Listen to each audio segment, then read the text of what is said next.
Good morning friends. आज हम मौर्यतर कालीन इतिहास के कुछ विशेष पन्ने को आपके बीच में उजागर करने जा रहे हैं, जिसमें मौर्यतर कालीन इतिहास किस प्रकार का रहा इसका हम जिक्र करेंगे।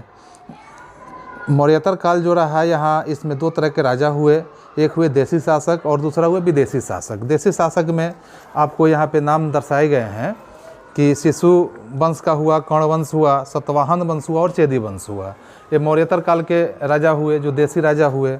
इसके बाद विदेशियों में जैसे कहा गया इंडो ग्रीक हुए, शक हुए, हिंद पार्थियन हुए और कुषाण हुए। अर्थात ये जो इंडो ग्रीक, शक, हिंद पार्थियन और कुषाण ये थे विदेशी प्रभाव के ये राजा रहे, मौर्यतर काल में ही रहे। इसके बाद पूर्वी भारत, मध्य भारत और दक्कन में मौर्यों के स्थान पर अनेक स्थानीय जो शासक थे वह सत्ता में आए थे। और सत्ता में आने के बाद जिसमें कहा जाता है कि शुंग वंश का समय रहा 187 ईस्वी पूर्व से लेकर 75 ईस्वी पूर्व तक। इसमें शुंग इतिहास के स्रोत का अगर हम साक्ष्य देखें तो इसमें अलग अलग ढंग से हम देखेंगे कि गार्गी संहिता में जो साहित्य है, गार्गी संहिता में है। इसके बाद देखेंगे महाभाष्य, दिव्यावदान है, मालविकाग्निमित्रम है, हर्षचरित है, जो सबके अलग अलग यहाँ उद्देश्य दिए गए हैं। इसके बाद शुंग वंश का संस्थापक पुष्यमित्र शुंग थे, जिसने सफल विद्रोह के कारण या सफल विद्रोह के द्वारा अंतिम मौर्य शासक बृहदर्थ की हत्या करके अपने शुंग वंश की नींव डाली थी। पुष्यमित्र शुंग जो थे, बाणभट्ट के हर्षचरित से मौर्य साम्राज्य बृहदर्थ के सेनापति पुष्यमित्र शुंग द्वारा हत्या करने का यहाँ जिक्र किया गया है कि इनका हत्या करने का उल्लेख मिलता है। धनदेव का अयोध्या अभिलेख पुष्यमित्र शुंग द्वारा अश्वमेघ यज्ञ करवाने की जानकारी देता है। यह अश्वमेघ यज्ञ पतंजलि ने संपन्न करवाए थे। फिर महर्षि पाणिनि ने पुष्यमित्र शुंग को भरद्वाज गोत्र से संबंधित बताया था और उनकी राजधानी विदिशा में स्थापित था, ऐसा उन्होंने वर्णन किया था। दिव्यावदान के माध्यम से अगर कहते हैं कि आर्य मंजूश्री मूल कल्प में पुष्यमित्र शुंग द्वारा बौद्धों के उत्पीड़न का उल्लेख किया गया है, किंतु पुष्यमित्र शुंग ने भरहुत का स्तूप बनवाया और सांची के स्तूप के चारों ओर चहारदीवारी का निर्माण भी कराया था। और इसके बाद अग्निमित्र में जैसे पुष्यमित्र शुंग के पश्चात उसका पुत्र अग्निमित्र शासक हुआ। कालिदास के प्रसिद्ध काव्य का मालविकाग्निमित्रम में मुख्य नायक अग्निमित्र थे। और अग्निमित्र में जैसे कहा जाता है कि अग्निमित्र के बाद उनका पुत्र सुज्येष्ठ शासक हुए। उनके सिक्के का नाम उनका ज्येष्ठ मित्र था, जो मालविकाग्निमित्रम। अब इसके बाद हम यज्ञश्री की बात करते हैं।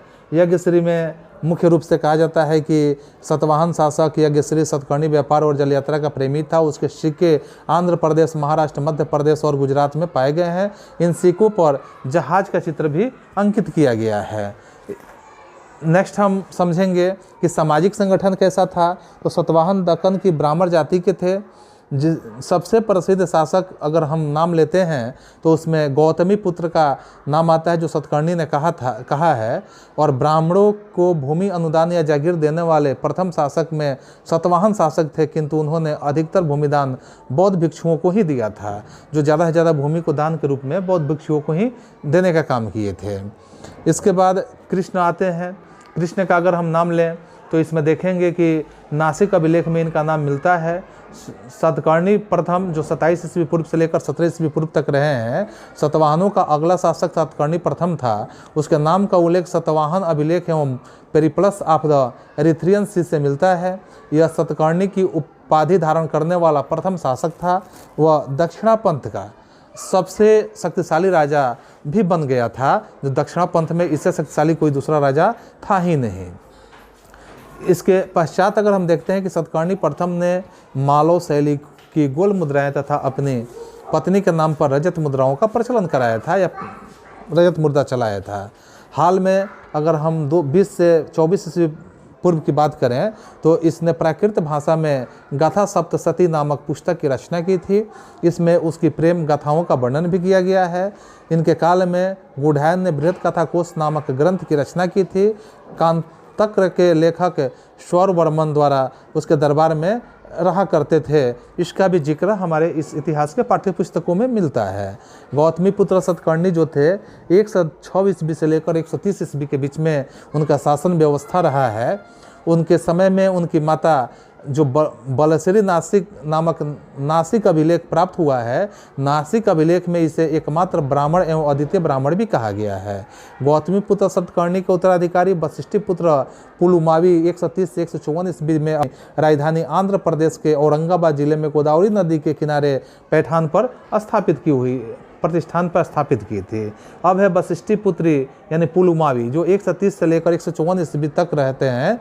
पुराणों में उनका नाम पुलोमा, सातकर्णी और टालमी के विवरण से शीरोपेरीमेवस के रूप में देखा जाता है। मुद्राओं और अभिलेखों नासिक, कार्ले, अमरावली में भी उनका नाम मिलता है। इसके समय में ही अमरावली के बौद्ध स्तूप के चारों तरफ से वशिष्ठी का निर्माण कर स्तूप को संबंधित किया गया था। नेक्स्ट में अगर हम समझेंगे कि सामाजिक संगठन जो मैंने यहाँ वर्णन किया था, जो जेष्ठी के निर्माण कर स्तूप को संबंधित किया था, यज्ञश्री सातकर्णी।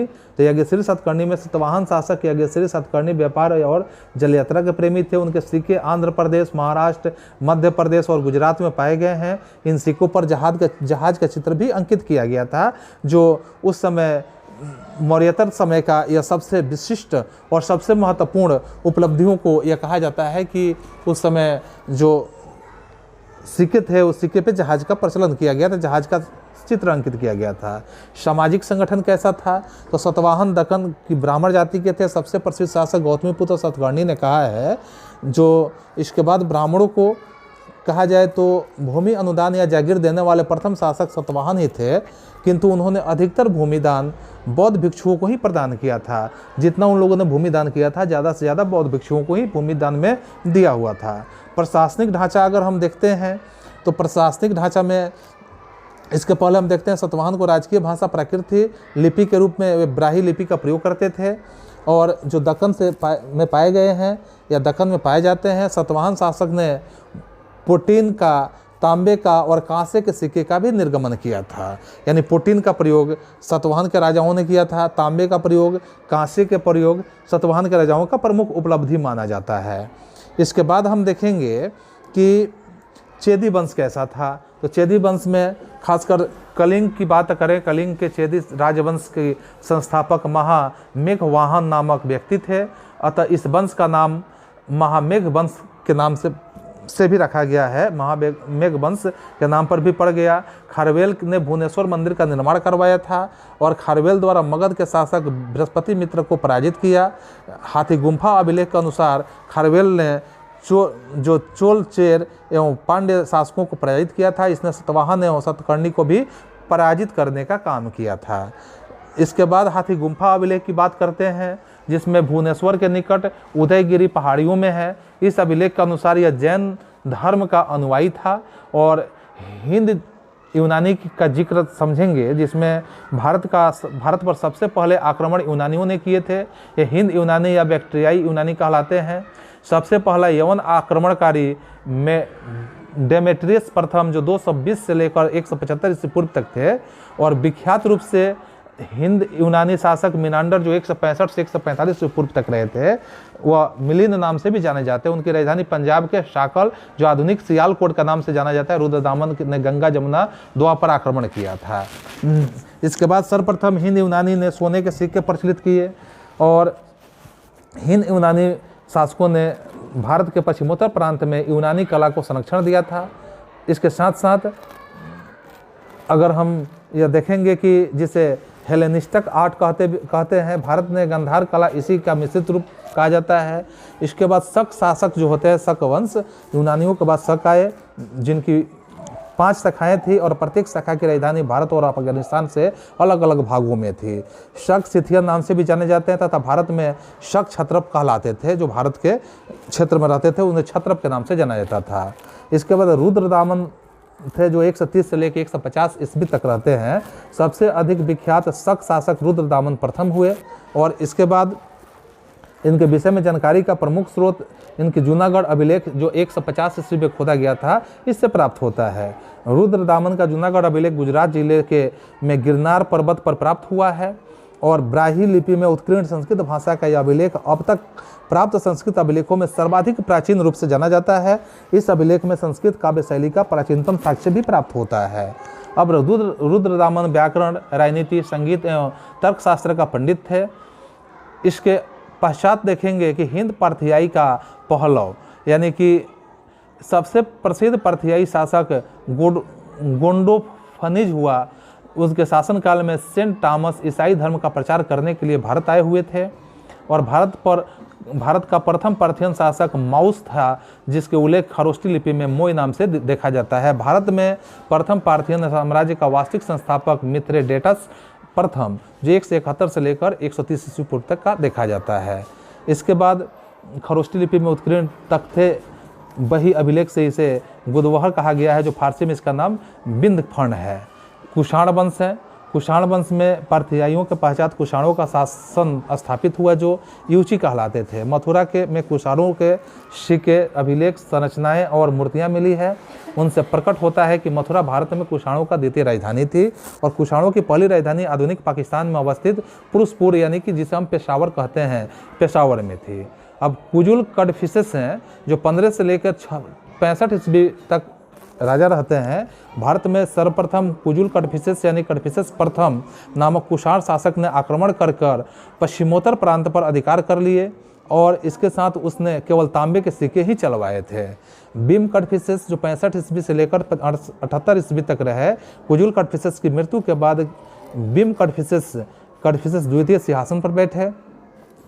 भारत में सर्वप्रथम स्वर्ण सिक्के चलाने का श्रेय भीम कडफिसेस को ही जाता है, क्योंकि भीम कडफिसेस ने ही भारत में सबसे पहले सोने के सिक्के चलाने का काम किए थे। इसके बाद वह सैवतानुमयी था तथा उसने महेश्वर की उपाधि भी धारण की हुई थी। और कनिष्क, जो 78 से लेकर 105 ईस्वी तक, यानी कुषाण वंश का महानतम शासक कनिष्क थे। इसने 78 ईस्वी में अपना राज्यारोहण किया तथा इसके उपलक्ष्य में एक संवत चलाया, जो शक संवत के नाम से जाना जाता है, यानी इसे हम शक संवत के नाम से जानते हैं। जो शक संवत आज भी हमारे भारतवर्ष में बहुत ही महत्वपूर्ण रूप से चलता है।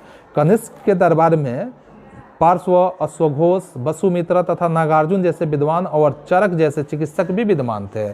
जो भारत के चरक आधुनिक आयुर्वेद के जनक भी जाने जाते हैं, आधुनिक आयुर्वेद के जनक कहे जाते हैं, चरक को ही कहा जाता है। कनिष्क शासनकाल में कश्मीर के कुंडल वन में वसुमित्र की अध्यक्षता में चतुर्थ वर्ष संगति का आयोजन किया गया और कनिष्क ने कश्मीर में कनिष्कपुर तथा तक्षशिला के जो सिरकप में एक नए नगर की स्थापना करने का भी काम किए थे, जो कनिष्क के माध्यम से किया गया था। इसके बाद गंधार और मथुरा शैली का बात करें तो गंधार और मथुरा शैली कला में सर्वप्रथम संरक्षक कुषाण थे, जबकि गंधार कला के संरक्षक शक और कुषाण दोनों थे। गंधार कला यथार्थवादी, जबकि मथुरा कला जो था यह आदर्शवादी था। इस तरह से यह आज का जो मौर्योत्तर कालीन इतिहास है, इस पन्ने को हम समाप्त करते हैं। और यह मेरा वीडियो यदि पसंद आया हो या आपको पसंद आता हो तो आप इसे लाइक और कमेंट अवश्य करें, सब्सक्राइब करें।